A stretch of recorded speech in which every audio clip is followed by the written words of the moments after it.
Vas a presentarte vos, porque yo no sé cuántos títulos ¿Me voy a tenés. presentar yo? Preséntate vos. Ok, no, soy Andrés Riesnik, ¿qué más? Soy un humilde servidor. No, a ver, mis títulos son que soy doctor en física, soy profesor en la Universidad Torquato Di Tella, donde doy clases de neurociencia y comportamiento humano, y hago comunicación pública de la ciencia en medios, conduje la Liga de la Ciencia durante 7 años. La Liga de la Ciencia, ¿qué es la Liga de la La Liga Ciencia? de la Ciencia es la televisión pública. Ah, El cierto. programa de ciencia de la televisión pública, que bueno, ahora lo están repitiendo, pero durante 7 años estuvimos grabando. Ganamos un Martín Fierro, inclusive. Bueno, todo un éxito. Sí, un éxito. Ya escucharon persona sumamente formada, pero yo quería que Andrés venga al canal porque habla de un montón de temas, tiene muchísima información, pero algo puntual que me llamó la atención que es en relación a la educación. Y lo que está pasando también en la problemática de políticas públicas en la educación en la Argentina. Entonces, ¿cómo uno puede conectar la neurociencia, por ejemplo, para poder mejorar la educación en los chicos o algunas técnicas educativas que puedan mejorar la performance? Sí. Mira, generalmente hay una analogía que podemos hacer con la medicina, si quiere. Vos cuando testeás un medicamento, no te importan mucho los mecanismos de acción o la biología molecular, si se quiere. Vos tenés un grupo de control, un grupo placebo, randomizado, le das al grupo de control el medicamento, el placebo le das algo que es igual e indistinguible del medicamento y ves si después mejoraron más el grupo control que el grupo placebo para ver si el medicamento funciona. Una vez que tenés eso, después podés ir y entender los mecanismos de acción, entender qué pasa a nivel molecular, por qué este medicamento funcionó, cómo actuó en tal parte del cuerpo, en tal célula. Y todo eso crea un conjunto de conocimientos que te permite entender un poco mejor toda la situación y tener ideas para avanzar, por ejemplo, en nuevos medicamentos. La educación en la neurociencia es algo similar.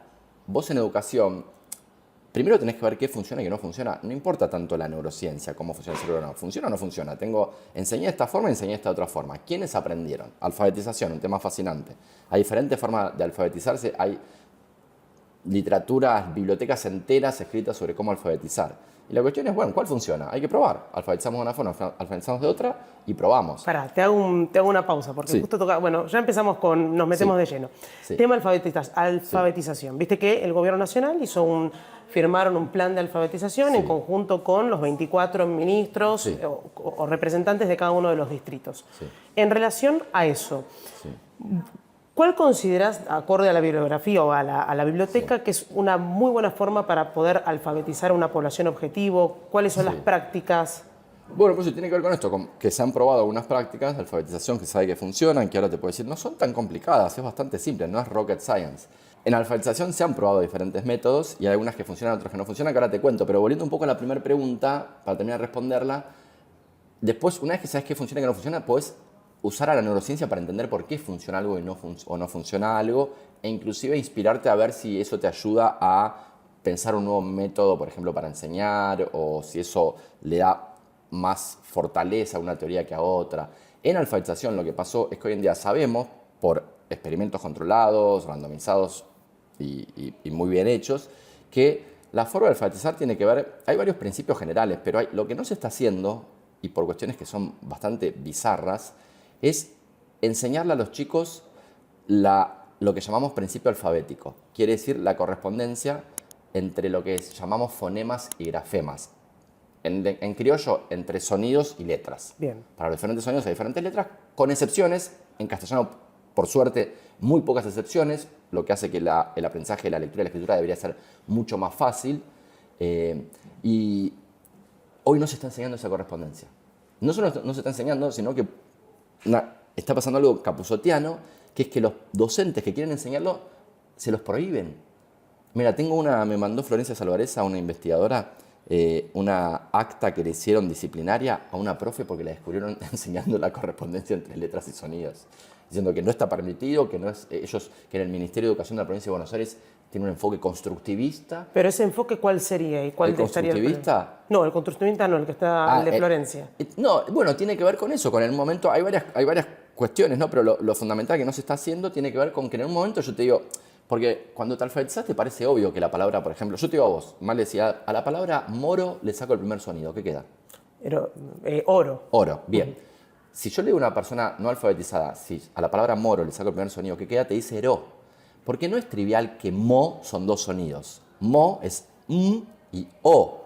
Eso, la gente más grande que nos escuche, va a ver que le enseñaron así a ellos a leer y escribir. Hoy no se hace eso. El chico tiene que ir descubriendo solo, por su propia exploración, lo que llamamos estructura fonética del lenguaje. El hecho de que el lenguaje se compone de fonemas, sonidos fundamentales que se combinan para formar palabras y oraciones. Eso hay que enseñarlo explícitamente en el momento. Tenés que decirle al chico, mira, ¿ves que esta palabra moro empieza con mo? Y ves que mo son dos sonidos, y se lo estirás, literalmente estirás el sonido, decís o. Y el chico, de tanto repetir y escucharlo, termina dándose cuenta que mo son dos sonidos, cosa que no es trivial de darse cuenta. Y una vez que se da cuenta que esos dos sonidos es el primer paso, a eso llamamos conciencia fonológica. ¿Por qué conciencia fonológica? Porque son conscientes de la estructura fonética del lenguaje y sobre todo concientizan algo que ya hacen bien de forma inconsciente. Pero cuando un chico empieza a hablar, lo hace bien, un chico o una chica, lo hace distinguiendo los fonemas y combinándolos correctamente, pero no sabe cómo lo hace instintivamente, lo hace como una araña teje telas de araña sin saber de geometría. No es que sabe sintáctica, gramática o morfología. Una cuestión de intuición. Intuitivamente. Intuitivamente. Intuitivamente. Por eso hay un libro que me encanta, se llama El instinto del lenguaje, cuyo título es una provocación porque el lenguaje supuestamente es una construcción cultural. Totalmente. Por eso, pero está bien, instinto es porque es algo que se adquiere en condiciones típicas de desarrollo y sin educación formal. No estás ir a la escuela para aprender a hablar, sí para aprender a leer y escribir. Claro. Todo ser humano con una genética típica, en desarrollo típico, adquiere un lenguaje hablado. Y habla bien sin saber cómo lo hace el niño. No es que él sabe que está distinguiendo fonemas y combinándolos, ni siquiera sabe cómo lo hace. Cuando un niño, de hecho, conjuga un verbo irregular mal, lo que estás viendo es que en realidad está infiriendo reglas inclusive, ¿no? Porque conjugó bien, si él dice andó en vez de anduvo, está bien lo que hizo. En realidad, o sea, porque... Claro, está haciendo la deducción en relación a lo que es la regla común, o lo que se... Claro, y está infiriendo reglas. No sabe explicarte la regla que está aplicando, pero está aplicando reglas. Hay un test muy lindo que ya funciona en chicos muy chiquitos, que le decís, esto es un W, ¿no? Se hace en inglés realmente, pero bueno, hay otros idiomas, pero decís, esto es un wu, y le mostrás un pájaro. ¿Por qué wu? Porque es una palabra que no existe en inglés. Entonces, esto es un wu, y le decís, estos son dos, y el chico correctamente dice, wugs.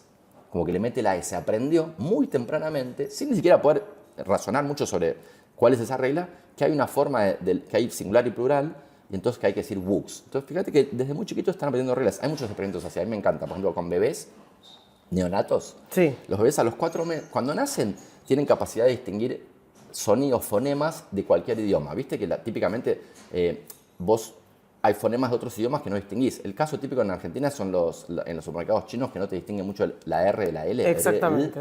Bueno, ¿eso por qué? Porque para ellos es todo lo mismo, esas dos sonidos. A nosotros nos pasa lo mismo con sonidos de ellos, ¿no? Pero hasta los 4 meses más o menos vos podés distinguir fonemas diferentes de cualquier lengua. Y te das cuenta porque le pones muchas veces el mismo sonido, por ejemplo, el mismo fonema, y si aparece un fonema diferente, como que se sorprende. Pero esto sucede también con los distintos idiomas, francés o incluso el alemán, que quizás es mucho más difícil para nosotros, entrenada nuestra lengua como para poder repetir ese fonema. Pero hasta los 4 meses sí podemos distinguir todos los fonemas del alemán, todos los del japonés, todos los del castellano, todos. O sea, hasta los 4 meses somos una máquina de distinguir fonemas espectacular. Ahí te voy a hacer un punto. Sí. ¿Cómo es a mí me interesa mucho el tema de la edad, porque acá vos lógicamente das clases a chicos universitarios. Entonces, ¿cómo es la cuestión del aprendizaje en relación a la edad? La plasticidad, si uno siendo más grande puede llegar a aprender, pero le es más difícil. Sí, puede y es más difícil eso. ¿Y cómo es esa relación? Alfabetización, por ejemplo. Alfabetización y hablar, sí, la edad. Por eso, de hecho, yo pienso que otra cosa que se hace muy mal en Argentina tiene que ver con que el jardín de infantes ya en preescolar deberían empezar a hacer juego orientado hacia el aprendizaje del alfabeto, la alfabetización y hacia la matemática básica. ¿Y qué tipo de juegos podrías hacer? Un chico se aprende cualquier juego que le propongas un poco. Entonces puedes decirlo, por ejemplo, hay muchos, ¿no? Si te pones en internet googleas un poco, pero hay 1000. Pero, no sé, mi mamá, por ejemplo, hacía con sus nietos, hacía un juego donde tenía muchas palabras y decía, bueno, esta es ratón, empieza con rrr. El que primero encuentra la otra palabra que está acá, tiene imágenes, ¿no? El otro elemento que está acá, que empieza ya, no sé, algo que empieza con R. Tenés un ratón y una remera, por ejemplo. Entonces, a ver, el primero que encuentra la otra palabra que empieza con el mismo sonido se gana un caramelo. Entonces están todos, ¡ay! Y empiezan a pensar. Y ahí ya estás entrenando la conciencia fonológica. Estás haciendo que concienticen lo que ya hace bien, que es que concienticen que lo que están haciendo al hablar es distinguir fonemas para combinarlos correctamente. Eso cuando ya empezás, digamos, desde una educación muy temprana, muchas veces habla de que no hay que sobreestimular a los chicos. Sí, bueno, pero con esa excusa no se les enseña... Exacto, yo creo que lo contrario. Cualquier cosa. Los chicos, si vos les proponés que jueguen. No, pero después están con el celular, quiero decir. Más estímulo sí, que eso no hay. Ni hablar. Sí, pero con eso de no, el chico tiene que ser libre y hacer lo que él quiere, bueno, más o menos. Pero poner un juego que te sirva después para alfabetizarlo. Y es lo que hacen todos los países del mundo, en los cuales la educación está muy bien.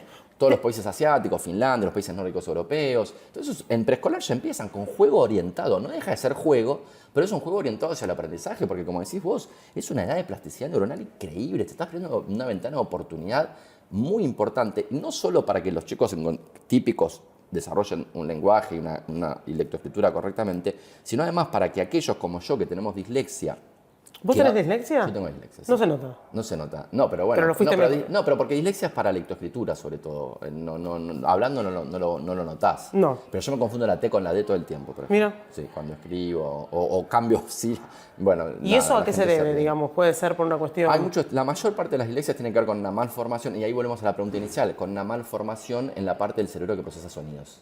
Ah, está bien. Pero con una detección temprana, a los 5 años, entrenás y gracias a la plasticidad, esa dificultad se compensa y se crean nuevas rutas neuronales que te permiten aprender a leer y escribir a la parte No sabía eso. Pero fíjate entonces cómo tenemos una cuestión más clínica de ver que el chico no puede escribir, una cuestión más neuronal de entender qué son los circuitos neuronales. Entonces tenés como una perspectivas de diferentes ángulos que te dan la misma explicación. Y gracias a esa perspectiva de diferentes ángulos vas construyendo el conocimiento.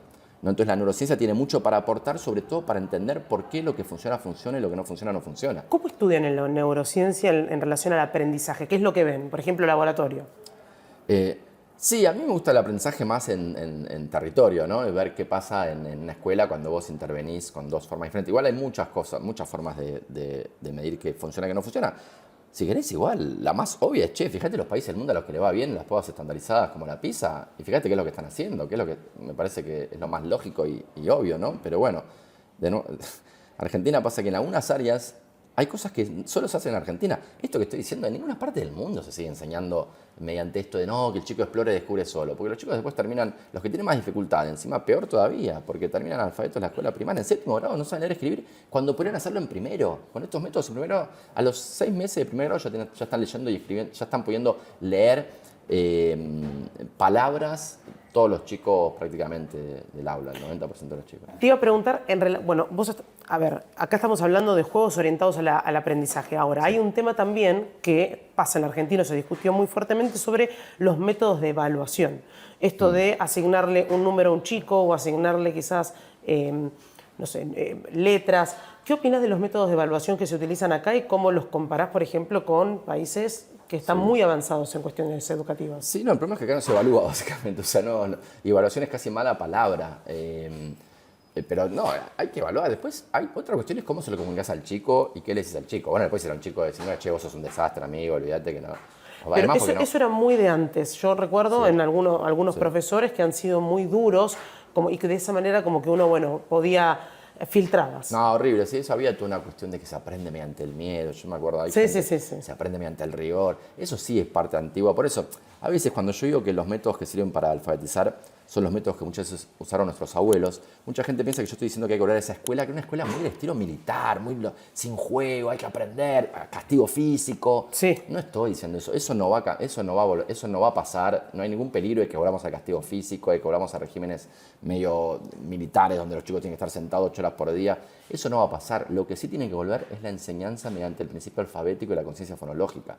Tienen que ayudar desde muy tempranamente a los chicos a darse cuenta de la estructura fonética del lenguaje y después a darse cuenta de que a cada letra le corresponde un sonido o viceversa. A cada sonido le corresponde letras, con algunas excepciones que en castellano por suerte son pocas.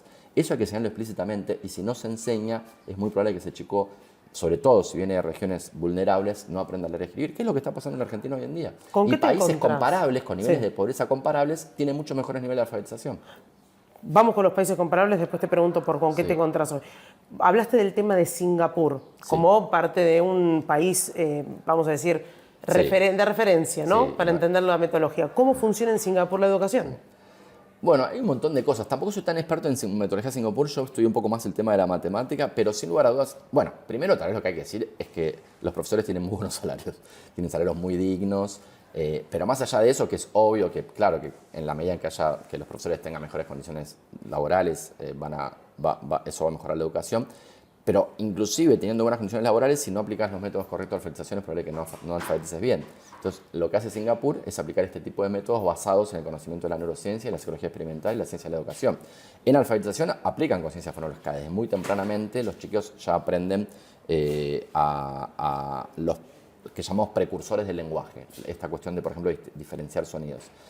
Y en matemática, por ejemplo, también desde muy tempranamente aprenden eso. Y en matemática lo que tiene también es que aprenden mucho con una metodología que es de lo concreto a lo abstracto con un fuerte andamiaje visual. Básicamente, que en general todo aprendizaje tiene que ser así. Yo eso lo veo mucho en profes, inclusive universitarios, que creo que no tienen esto incorporado. Y si no lo tienes incorporado y no estás policiándote a vos mismo para no hacerlo, te termina saliendo naturalmente, ¿no? En matemática, Singapur, empezás jugando con cosas concretas, porque vos, como con la conciencia fonológica, así como hacemos cosas instintivamente bien si sabes cómo lo hacemos al hablar cuando somos chiquitos, lo mismo pasa con matemática y es menos conocido.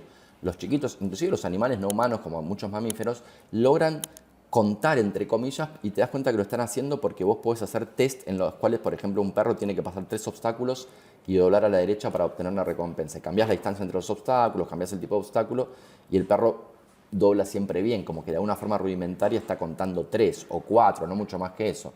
Con los bebés pasa lo mismo y con los seres humanos pasa lo mismo. Desde muy chiquitos tenemos ciertos circuitos neuronales innatos que estiman la cantidad de elementos en los estímulos que recibimos y lo que haces un poco es basarte en eso, apalancarte en eso para enseñar matemática básica y empezás con juegos muy concretos donde el chico toca cosas, mira y pone conjuntos uno al lado del otro y ve que, por ejemplo, 2 conjuntos con 3 elementos hay algo en común, aunque todavía no vas al concepto de número, pero ves que puedes asociar uno a uno los elementos de este grupo con los elementos de este grupo y que hay algo en común y que eso que tienen en común va a ser después la numerosidad, la cantidad de elementos de ese conjunto. Pero vas de lo concreto, de la experiencia concreta a lo abstracto con mucho apalancamiento visual, con mucha cuestión visual que el ser humano aprende mucho en lo visual. Este principio de lo concreto a lo abstracto vale para todo aprendizaje. El otro día estaba con un chico, bueno, yo digo chico a toda persona sub 30, y él me decía, quería enseñar qué es un experimento en ciencia. Entonces estaba con la pregunta de, che, Andrés, ¿cómo enseño experimento? Un experimento vos tenés que tener un grupo de control, un grupo... Yo le decía, no, Fede, no tenés que explicar conceptualmente lo que es un experimento y después hacerlo. El orden es el inverso, y esto es un buen consejo para todos los docentes.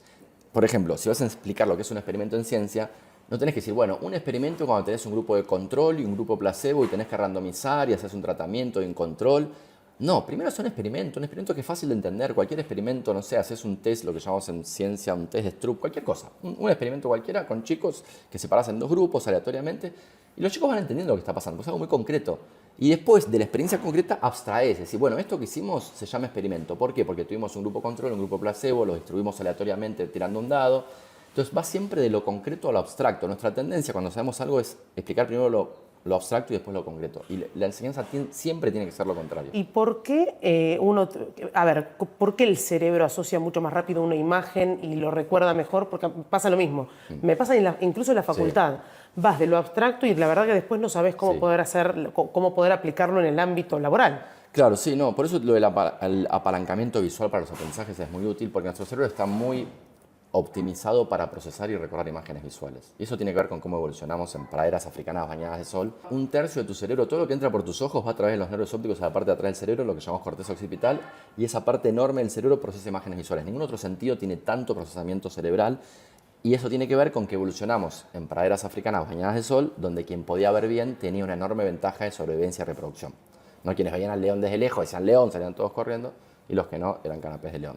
Entonces hubo una presión evolutiva muy grande para que seamos muy buenos. Los humanos somos los animales que mejor vemos probablemente después de las águilas o las aves de presa. Terrible. Vemos muy bien. ¿Qué dato? Sí. Y otra cosa, porque tema matemática. Esto te lo deben preguntar siempre, pero lo tengo que hacer. Sí. La matemática es, en general, de las materias que más reprueban los chicos, si no es que es la que más reprueban. Hay ansiedad matemática. La gente ve de los números y se agarra. Bueno, pero yo recuerdo, tenía un profesor particular, esto lo contamos una vez en el programa, que era muy atractivo escucharlo enseñar. Y realmente uno entendía. De hecho, era un profesor que le ofrecieron trabajar en varios colegios, pero él dijo que no, porque le era mucho más rentable dar las clases particulares. Claro. Digo, ¿cómo puede ser que hoy la matemática sea el terror de los chicos? ¿Y cómo se puede hacer también para darlo vuelta? Porque tampoco encuentro profesores que, a pesar de que le ponen la mejor, le puedan darle vuelta, que el chico se interese en algo que es tan importante y que después en muchas de las carreras que hoy tienen salida laboral de altos ingresos es muy importante también conocerlo. Sí. Y bueno, para mí eso tiene que ver mucho también con la didáctica, en el sentido de, bueno, cómo podés enseñar de forma más lúdica y divertida, depende mucho del docente. En matemática en particular me parece que está pasando algo que no estamos haciendo bien tampoco, que es que muchos chicos no llegan a aprender bien matemática porque tienen dificultades en lectura, entonces no entienden la consigna. Entonces, mira, yo me bajé los datos de la prueba Aprender 2022. Hice un análisis que no habían hecho, había varios informes, yo dije, nadie analizó esto y me parecía raro. Entonces lo hice yo mismo el análisis, que fue, vi lo que llamaba la probabilidad condicional, la probabilidad de que un chico le vaya bien en matemáticas si no le fue bien en lengua. Y eso es casi cero. Y eso te das cuenta que tiene que ver con que no están entendiendo la consigna, no pueden ni leer bien. Es un chico que si vos le dijeras simplemente, vos le decís, bueno, hay 3 patitos que después se juntaron con otros 2 patitos y se fueron todos a comer juntos. ¿Cuántos patitos comieron? Ahí, bueno, 3 más 2, 5, la respuesta es 5, pero el chico no dijo patitos, 3, y fueron... No pudo conectar. No puedo leerlo. Si yo le dijera cuánto es 3 más 2, me diría 5. Entonces muchas veces las evaluaciones de matemática no miden tanto matemática, sino comprensión lectora muchas veces. Creo que está pasando un poco eso también. Te escuché varias veces sobre que esto se puede corregir rápidamente con algunos métodos. Con alfabetización, sin duda. Alfabetización es una tragedia evitable, es increíble. Yo estoy muy indignado. Lo que me pasa es que... Me mata tu indignación porque es la que seguramente estén viendo todos del otro lado. Sí, es que yo la llamo ahora la revolución de las psicopedagogas, porque yo empezaba a indignarme mucho hablando con psicopedagogas que todas saben que lo que está pasando, más que los docentes ahora están empezando a... Porque a los docentes les encanta enseñar bien, no es que lo hacen de malvado, no les enseñaron a enseñar bien. Pero hoy a la mañana justamente me contaba una psicopedagoga que fue a un colegio y le mostró a la maestra cómo enseña ella alfabetización, la maestra empezó a aplicar a escondidas porque no la dejan, y pasó la magia, los chicos empezaron a aprender de toque. Y entonces, de repente lo que está pasando es eso, que muchos docentes están empezando a darse cuenta. Para mí va a haber como una revuelta de las bases. O sea, ¿Ah, sí? Sí, los docentes se van a, en un momento van a decir, no puede ser que nos estén prohibiendo enseñar correctamente. Pero vos lo ves esto a un corto o a un mediano plazo. Y no sé, ayúdame, Male, vos acá con tu... Yo estoy ahí... Bueno, le preguntamos a los docentes que nos correspondan en YouTube, porque yo después te voy a pasar todo lo que nos pongan abajo. Te van a decir, yo soy docente y me de... Bueno, me escriben un montón de docentes. Con nuestras columnas acá con Antonio en La Nación Más, me escriben muchos docentes contándome estas historias que estoy contando. Yo no las puedo creer. ¿Qué te cuentan los docentes? Eso te iba a decir. No, lo que pasa es que las psicopedagogas que están hace muchos años en esto, en mi opinión, están un poco como anestesiadas. Y mira que entre ellas tampoco es que hay unanimidad. Entre ellas hay muchas, viste, como todo grupo humano hay peleas. Pero todos están de acuerdo en que se está enseñando muy mal y que se puede enseñar muchísimo mejor. Y cuando yo le digo, por ejemplo, ayer veía una charla que una de ellas, una gran investigadora, que fue alumna de Chomsky inclusive, que estudió en MIT, una lingüista de primer nivel, Florencia Salvareza. Que, de nuevo, yo políticamente no estoy de acuerdo con Florencia, pero no es lo importante. No estamos hablando de política, estamos hablando sobre desarrollo de métodos de alfabetización como si habláramos de vacunas. No tenemos que estar de acuerdo sobre qué le pasó a Nisman para poder estar de acuerdo si una vacuna funciona. Sí, o si te parece que el Estado tiene que intervenir en control de precios o si tiene que liberar al mercado. Claro, estamos hablando... esto es otra cosa, es algo muy concreto, se alfabetiza de esta forma. Entonces ella una charla entera que me está viendo en YouTube, muy buena la charla, y una docente levanta la mano y dice, si vos lo que estás diciendo es verdad, entonces estamos enseñando muy mal y estamos dejando a los chicos alfabetos por enseñarles mal, ¿verdad? Y ella dice, sí, próxima pregunta. ¿Entendés? Como que... No desarrolló. Es que hace 40 años que esto está pasando. Y me pasa también con Beatriz Diu. Que Beatriz Diu le mando captura de pantalla, me llegan mensajes, ¿no? Docentes de la provincia de Buenos Aires. Me dice, mirá lo que me está pasando. Intenté enseñar mediante este método y me lo prohibieron. El método DALE, Derecho al Aprendizaje de la Lectura y la Escritura, que desarrolló Beatriz Diu. No, me dijeron, no podés. En el Ministerio de Educación de la Provincia de Buenos Aires, la directriz es que tienen que ser métodos constructivistas, es decir, no se enseña principio alfabético, y si te ven enseñando el principio alfabético, es decir, la correspondencia entre sonidos y letras, te hacen una sanción disciplinaria. ¿Pero qué es lo constructivista? Eso después es otra cosa. Bueno, tiene que ver con todas unas corrientes de la psicología que yo tampoco termino de entender bien, pero es una falopa. Por lo menos aplicado a la alfabetización es una falopa. Es tipo, el chico aprende solo, le vas poniendo muchas palabras y él solo se da cuenta. No se da cuenta solo nada. Asociación libre. Asociación libre, sí. No, eso no funciona. En un momento hay que decirle, che, maestro, esto se llama, este es el sonido y esta es la M. Y le mostrás la correspondencia entre el sonido y la letra y lo haces letra tras letra. Hablabas, te corté sobre el tema de las... de cómo los... No, y a Beatriz Diu le pasaron, yo digo, vea, mirá lo que mandan mensajes, yo estoy indignado, no lo puedo creer. porque estamos dejando a los chicos analfabetos por prejuicios sobre cómo se enseña. Entonces le digo, Bea, mira esto, te están prohibiendo tus métodos en la provincia de Buenos Aires. Y ella me responde, sí, tranca, eso pasa hace 40 años. Entonces como que yo que no estoy en el área, tal vez por suerte, porque no estoy anestesiado y estoy indignado. Y entonces voy a todos lados y quien me quiera escuchar voy y le explico esto, que básicamente se está enseñando mal por prejuicios ideológicos y se está prohibiendo desde muchos ministerios que se enseñe bien. Es increíble. Ahora, ¿lo hacen por maldad de nuevo? No, porque Antonio tiene un poco la teoría de que quieren dejar los alfabetos. Para mí no es eso. Para mí es gente que piensa, es como un terraplanista. Los terraplanistas son malas personas. No son malas personas. Piensan, tienen fuentes equivocadas. Generalmente, cuando uno estudia las creencias absurdas, lo que uno ve, hoy en día está de moda pensar, acusar a los otros que no piensan como uno de enfermo mental o de andar psiquiatra. Sí. Eso, primero, bueno, sos psiquiatra, no sos quien para andar diagnosticando. Y la verdad es que todos los estudios muestran que los negacionistas, hasta los terraplanistas, no tienen un trastorno mental. Simplemente confían en un conjunto escaso de fuentes en las que confían mucho, pero sus pensamientos y creencias son consistentes con esas fuentes. Entonces, generalmente lo que pasa es que confían en fuentes y esas fuentes le han dicho cosas que están equivocadas. En el caso de la educación argentina, muchas de esas fuentes tienen que ver con escuelas psicológicas que ni quiero mencionar el nombre de las personas, porque no quiero atacar como personas en particular, pero tienen que ver con ciertas corrientes que se llaman constructivistas y que en Argentina han tomado tuvieron mucha fuerza por la historia, un poco, justo averigüé un poco de todo esto, dónde viene la historia, por qué en Argentina pegó tanto, un poco como el psicoanálisis, viste que el psicoanálisis también en Argentina es de los únicos países del mundo que todavía un chico con autismo todavía es capaz que le digan que lo que le pasó es que la madre tuvo un deseo distante de tener un niño. Bueno, otras cuestiones. Sí. Pero bueno, acá pasa un poco eso también, la influencia del psicoanálisis, del constructivismo, de ciertas corrientes de psicología. En la Argentina el 75% del contenido de las facultades de psicología es psicoanálisis y la antigüedad promedio de los textos que se enseñan es de 60 años. Hablaste de la facultad, te voy a llevar directamente al terreno facultativo. ¿Por qué? Bien. Me interesa saber cómo un profesor universitario primero arma las clases, de qué manera las estructura, cómo las pensás, qué es lo que se tiene que llevar un chico de la universidad para poder aplicar, bueno, vos das una determinada materia, pero digo, más allá de la materia, la dinámica, ¿cómo la creas, cómo la pensás? Yo siempre pienso que en toda clase tiene que hacer como... La clase generalmente dura 1 hora y media en la universidad, 1 hora y media, 2 horas. Nadie está atento 1 hora y media, menos hoy en día. Nadie puede prestar atención 1 hora y media seguida sin parar. Entonces tienes que hacer intervalos donde lo que haces es momentos de mucha concentración y foco, porque eso es fundamental para el aprendizaje, pero con intervalos de juegos, dinámicas, cosas que puedan o no servir para ese aprendizaje. Hubo en Argentina una persona que para mí es un prócer que ya será descubierto y correctamente estudiado, que se llamó Daniel Córdoba. Era un salteño que en el año 93, cuando se sacó la física, o la buena parte de la física de los colegios secundarios, dijo en Salta: los que quieran aprender física, vengan a mi casa y yo enseño. Creo que esta historia ya te la conté, ¿no?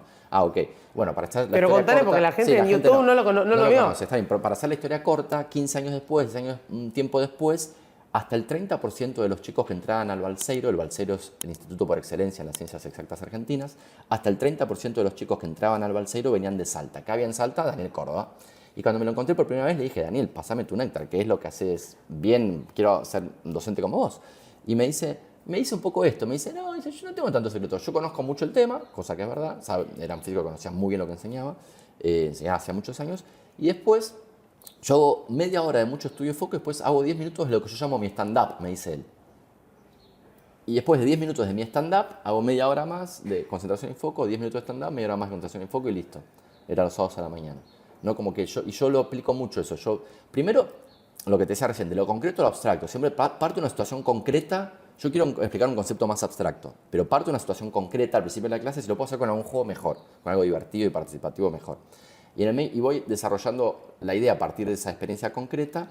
Y en el medio también, 1 hora y media para mí seguido de bajar datos y conocimiento es un montón. Entonces en el medio siempre trato de, en todas las clases, pensar un poco las dinámicas divertidas. Entonces yo siempre hago eso, empiezo con una experiencia muy concreta, a partir de lo concreto trato de sacar conceptos abstractos, pero no durante 1 hora y media después de clase ininterrumpida. Siempre en el medio trato de meter algunas dinámicas, juegos o trivias, o hasta de repente algo que tenga que ver, simplemente una charla más relajante con los alumnos para que...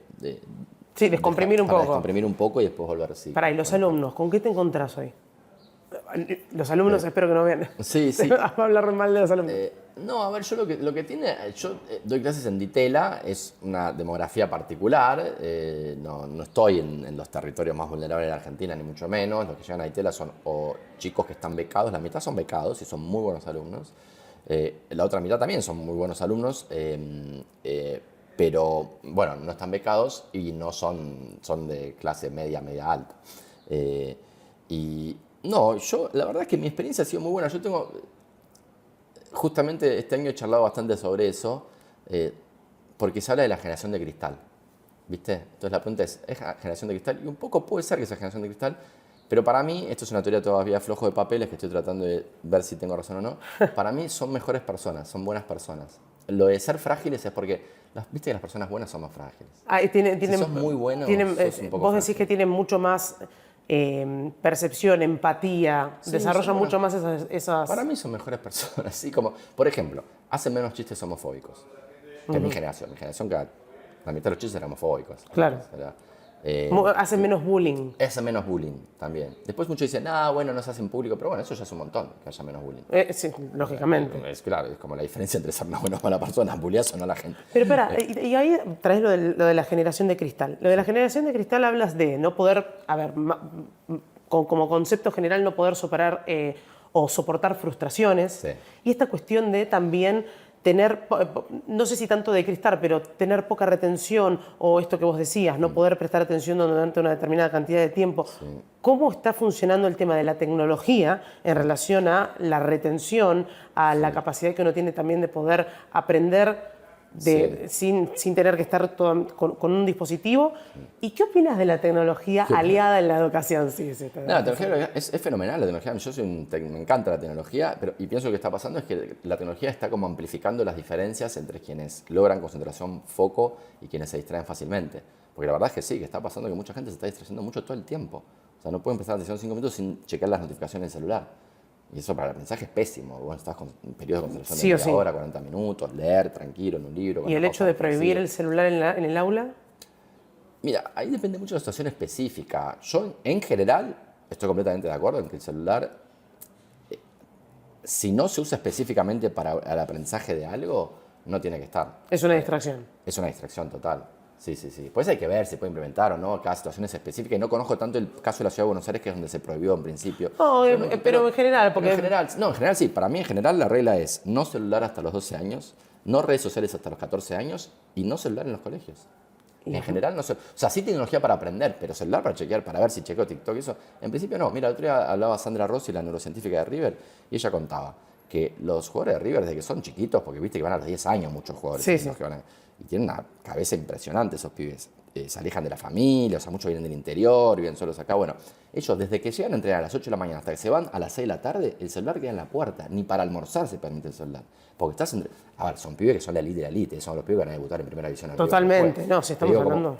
Pero yo siempre lo cuento esto a los estudiantes, porque muchos admiran a los jugadores de River también, para que sean que, mira, esa persona que vos admirás logró lo que logró porque dejó el celular al costado cuando iba a entrenar. No puedes entrenar y cada 5 minutos chequear TikTok o chequear si hay una notificación. Así no se entrena, así no se aprende nada. Ni entrenamiento en el fútbol, ni tampoco en la universidad más en general. Digo, y en los colegios tampoco. En los colegios está bien, no sé, tal vez no hay que prohibirlo, hay que verse, pero la verdad es que el celular distrae, y distrae un montón. Y un chico con celular al lado está completamente distraído pensando si hay una notificación o no. Me traes un tema de distracciones.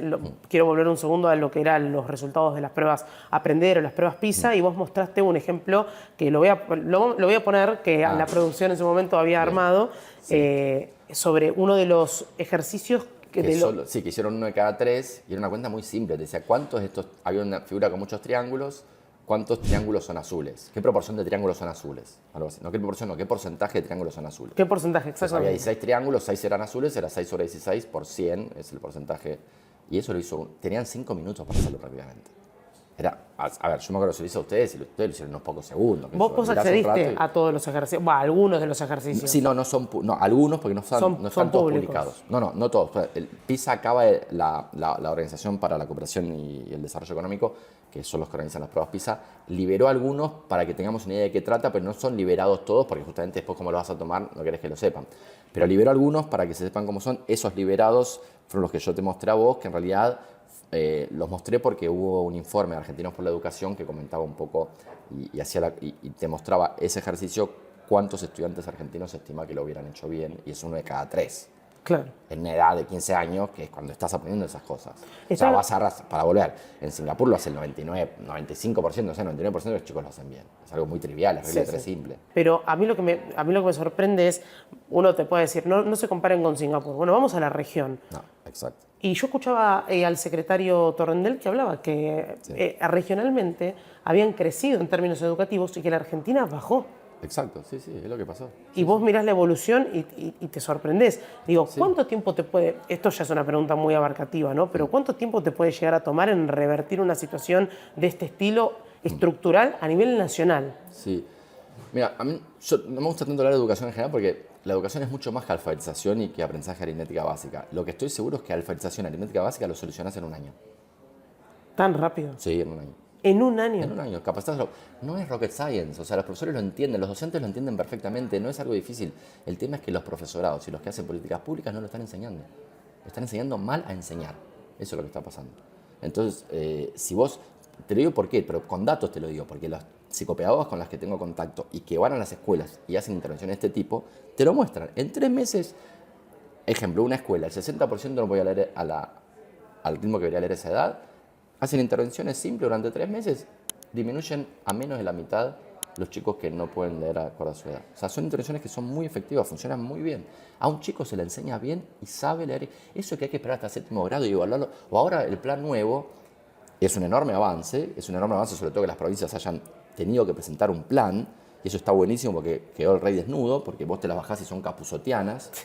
Hemos visto parte. Sí. El otro día las bajamos. Las pueden, sí, bajé una por una porque habías dicho que. Las bajaste, sí, buenísimo. sí, y encontré quizás, por ejemplo, que Mendoza hablaba, o Mendoza creo que era, o San Sí, Luis. Mendoza, San Luis, Chubut. Pero por lo menos presentaban censos o métricas. Sí, sí, sí. Distinto de lo que podía haber en otras provincias donde eran puramente palabrerío. Era palabrerío o métodos que no funcionan bien. Después hice una columna sobre eso también. Me bajé, estuve analizando de la provincia de Buenos Aires también, en fin, varios que son interesantes. Pero bueno, eso fue una ventaja. A su vez, el plan al que se comprometieron es que en 3.er grado tienen que aprender a leer y escribir. Lo que es un avance, pero la verdad es que si enseñas bien, en 1.er grado pueden aprender a leer y escribir. Directamente. Sí, no a escribir con fluidez, digamos, pero a leer pueden aprender en 1.er grado.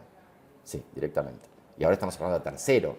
Y muchos se evalúan recién en 3.º, entonces es complicado. Sí, pero se bajó a 3.º, pero estaba en 6º. no había nada, eso es lo increíble. O sea, por eso el rey quedó un poco desnudo, porque no había nada. Vos lees lo que escribieron. Yo critiqué Formosa. Entonces, digo, lo de Formosa era surreal, porque leías el diagnóstico que hacen parece Finlandia, no lo puedes creer. Sí, sí.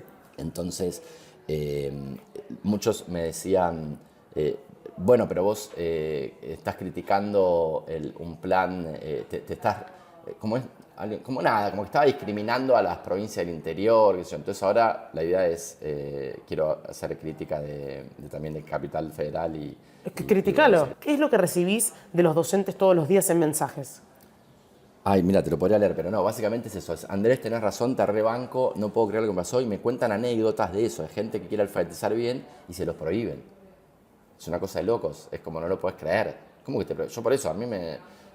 y después cuando empezás a averiguar de dónde viene, tiene que ver de nuevo con algunas escuelas de la psicología que acá pegaron muy fuerte y que tuvieron mucha influencia, incluso en el pensamiento de la educación argentina. Pero bueno, más allá de cómo hayan nacido, hoy en día están descartadas por la ciencia, básicamente. Y algo que, por ejemplo, digas, bueno, esto lo destaco de la Argentina en relación a la educación que se está trabajando, más allá de que se haya firmado este plan, que digas, bueno, acá sí hay un avance, no está todo tan mal. 5 horas más tarde. No, bueno, fue un avance que esté en los planes por escrito, sea un avance. Porque antes no había ni eso. O sea, vos te das cuenta, tal vez eso te iba a decir de Formosa, que vos te das cuenta que no tenían ningún plan. Era eso, sí. Ahí va, ahí me acordé, sí. Porque la persona me criticó y dice, porque nos pidieron un plan, no el método.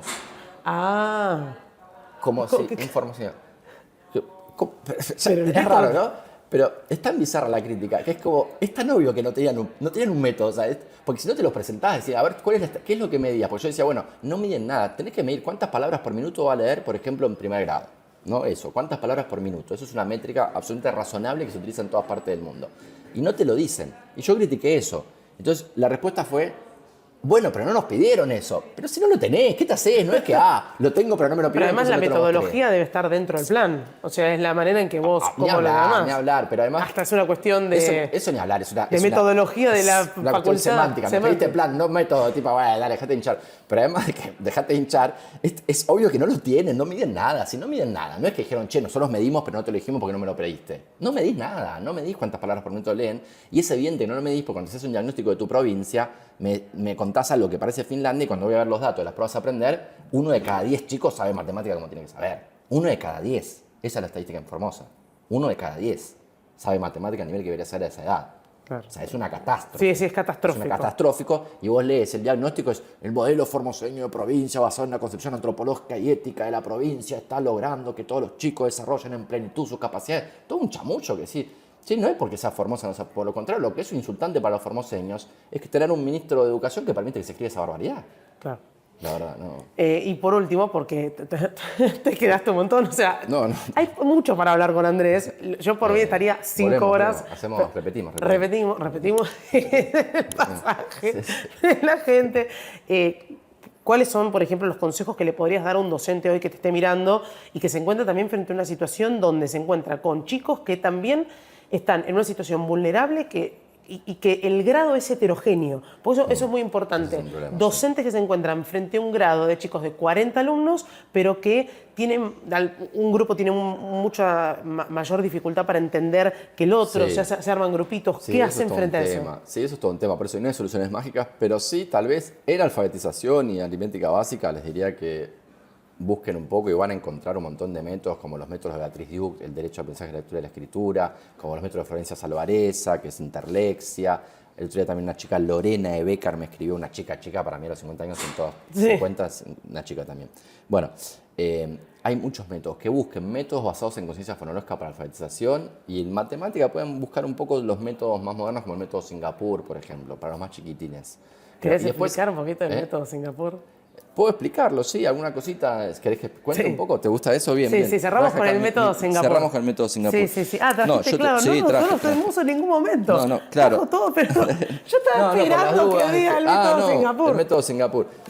En Singapur, por ejemplo, un problema típico de una escuela primaria podría ser, me compré un alfajor y me hicieron un descuento de 25%. Sí. Lo pagué 900 pesos. ¿Cuánto costaba el alfajor? Si lo pagué 900 pesos después de un descuento de 25%, ¿cuánto costaba el alfajor? Entonces, típicamente, ¿cómo enseñamos eso en Argentina? ¿Se verá, che, si hago así? Sí, se ve perfecto. Bueno, ¿cómo enseñamos en Argentina? Decís, bueno, X es el número que querés averiguar, que es el precio del alfajor. Sí. ¿No? Decís X. Lo que yo acabo de decir es que me hicieron un descuento de 25%, o sea, de un cuarto del precio del alfajor, y lo pagué 900. Entonces, yo digo que X menos un cuarto de X es igual a 900. Sí.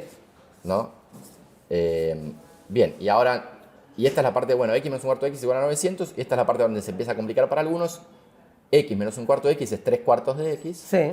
Entonces, si 3 cuartos de x es igual a 900, y entonces ahora pasas el 3 dividiendo, el 4 multiplicando, lo que para algunos ya esto ya es más complicado, pero entonces te queda que x es igual a 4 por 900 dividido 3. Sí. ¿Está? Y esto te va a dar 1200. ¿Está? Este es el método tradicional como en Argentina. X es lo que quieres averiguar y yo. Singapur no hace eso. Singapur se basa mucho en lo visual. Entonces, ¿Singapur no hace eso? Ah, no, para, no te dice X. No te dice, no, pensá en X. Te No dice, va la fórmula. No va la fórmula. No. Bien. Porque es mucho. Porque vos decís, ¿por qué dividí por 4? ¿Por qué dividí por 3 y multipliqué por 4? Como que no es tan claro acá. Claro. Fíjate cómo ahora va a ser mucho más claro. Singapur te dice, bueno, vos agarrás una barra y decís que toda la barra es el precio del alfajor, ¿no? Y lo que yo te dije es que después de sacarle un cuarto del precio costaba 900. O sea que vos si dividís la barra en 4 y uno de los cuartos no lo tenés en cuenta, los otros 3 cuartos costaron 900. Sí.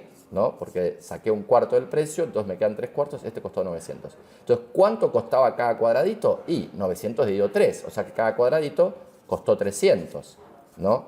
Y acá ves por qué hiciste 900 dividido 3 y después multiplicaste por 4, porque ahora hago 300 por 4 es 1200 y ese es el precio del alfajor, que son los 3 más 300 más 300 más 300 más 300. Pero fíjate como lo visual te ayuda muchísimo más a A entender entender. por qué hiciste lo que hiciste. Singapur es lo que te decía yo, de lo concreto a lo abstracto con un apalancamiento visual. Es muy visual, como el humano, como decíamos recién, es muy visual, entonces se aprovechan de eso para enseñar estos conceptos. Ay, ahora lo entendí mucho mejor. Bueno, evidentemente, efectividad 100%. Buenísimo. Bueno, un placer, no sé, creo que estuvimos como una hora, un montón. Gracias por dedicar este vale, tiempo, por favor, por un gusto venir, enorme. porque te viniste hasta acá y explicaste todo esto. No, gracias por invitarme. Por invitarme al canal. Al canal, Porque estamos en La Nación Más, les cuento. Estamos en el canal, pero esto va a subirse al mío de YouTube. ¿Dónde te pueden encontrar? Me pueden encontrar en mis redes, Andrés Riesnik, @Andrés Riesnik. Sí, que ahora estás a full metiendo... Estoy en Instagram y estoy en Twitter. Le doy más bola a Instagram, sobre todo en Twitter un poquito, no mucho.